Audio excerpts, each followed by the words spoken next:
स्तरीय सांगठनिक सम्मेलन में उपस्थित ओडिशार विभिन्न जिल्लार फ्रंटलाइन लीडर माने एवं राज्य सांगठनिक संपादक राज्य सभापति एवं महिला शक्ति समस्त मोर नमस्कार जुहार। तो बलांगीर रे आमे इथर सारा निर्वाचन लड़ीलु प्रीवियस जिला परिषद इलेक्शन भी लड़ीलु काउंसिलर भी गोटे देथिलु। तो जिला परिषद काउंसिलर भी 200 वोट पेथिला जणे एवं मो एमएलए मते लड़ीली।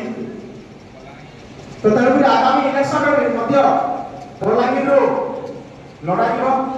बलांगीर रे 2टा म्युनिसिपालिटी अछि 3टा एनएससी अछि आ बर्तमान आउ के एनएससी बारे अछि। तो गत निर्वाचन में जिला परिषद जिला में 4टा कैंडिडेट देथिलु किंतु एथर संख्याटा बढ़िबो एवं बहुत बढ़िया हो। तो मोर व्यवहार होला बलांगीर रे प्रत्येक विधानसभा रे हमर किछि ना किछि कार्यकर्ता अछन आ आगामी दिन रे प्रत्येक विधानसभा रे जिला प्रत्येक जिला में जून रे कार्यकर्ता बढ़िबे ता प्लानिंग चालछि एवं मीटिंग मध्य अनेक एरिया रे हबो एवं समरण को मजबूत करबा पे हमें को चेष्टा करिवो। ता संगे संगे आगुडे कथा कहबी हमें संगठन के बढ़ावा के गले हमको स्टॉक मान सब दबा के पड़ा और दरकार पड़े मारी खाबा पड़ा। आपण जानि दिले किछि दिन तले मोर पर अटैक केतिला तो सामाजिक अटैक केतिला लोकन चासी मंत्र काम करिबी। तो ई प्रकार काम के आपको आउरी नडा पड़ा दरकार पड़े हमरे मार्च पड़ा बहुत चीज रखी मिला बहुत सेटरिंग मिला किंतु ये सब जिनिस के नाही बनी भी हमको आपके बड़ी चलाई पड़ा।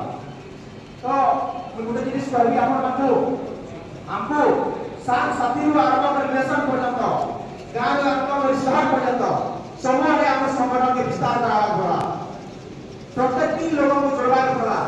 वर्तमान हमर संस्था में अछन हमर संस्था के आउरी बढ़ावा पड़ा गांव रे शहर रे बड़ा रे वार बढ़ावा पड़ा आउ ई काम हमें करि पाना इटा हमर वर्षा আছে आपन कर आओ देखो हम विभिन्न प्रोग्राम करछे विभिन्न कार्यक्रम करछे जिला स्तर रे ब्लॉक स्तर रे किंतु से स्तर रे वर्तमान पर्यंत पहुंचे नहीं पारा। तेरे आपण मन आहुरी प्रचुर मजबूत करबाई पड़ा हमर स्ट्रेंथ के इवन मते आहुरी स्ट्रांग करबाई पड़ा। हमें जते पर्यंत हमें हमर स्ट्रेंथ के नहीं पड़े छी हमें इलेक्शन जीतवा असंभव है। आ गोटे कथा देखुन हमें दिल्ली रे 10 वर्ष सरकार थिले एवं वर्तमान हमें लोग का हारिले 2% वोट रे ता हमको और शिक्षा दला एडो को अपन मन के भांगी नहीं पड़बे इरा हमर लागि और शिक्षा और हमर लागि अपॉर्चुनिटी हमको और बहुत मजबूत करबा पड़ा। दिल्ली रे सरकार मजबूत थिला फिर भी हाले आने तेलुगुरी हमको चिंता करबा पड़ा और हमर सम्मान के बढ़ावा पड़ा गाना एक वार पर्यंत एवं जब आप भरोसा करले सोशल वर्क विभिन्न सोशल वर्क में हो या फिर विभिन्न समस्या हो यो उपरे हमको प्रत्येक दिन काम करबा पड़ा। बलांगीर रे मोर पर्सनल ऑफिस में प्रत्येक दिन 2-4 लोग आसले प्रत्येक दिन काम कराइबा आपन इलेक्ट्रिक समस्या हो आपन भत्ता समस्या हो जल समस्या हो विभिन्न समस्या काम कराइ जाय विभिन्न एरिया रे जो एरिया रे बिजली नहीं से एरिया रे बिजली नहीं लगा दी छे तो राउत के कहबी हमर पता बंद करबी। तो हमें वर्तमान आरंभ करबा लागि जाउछु 50 स्तर रे संगठन बनावा लागि एवं विभिन्न प्रत्येक पंचायत हम कमिटी बनावा लागि जाउछु कारण आगामी दिन हमर पंचायत निर्वाचन आउछे एवं 50 स्तर रे संगठन बढ़ेगी हमें 34टा जोन बनाई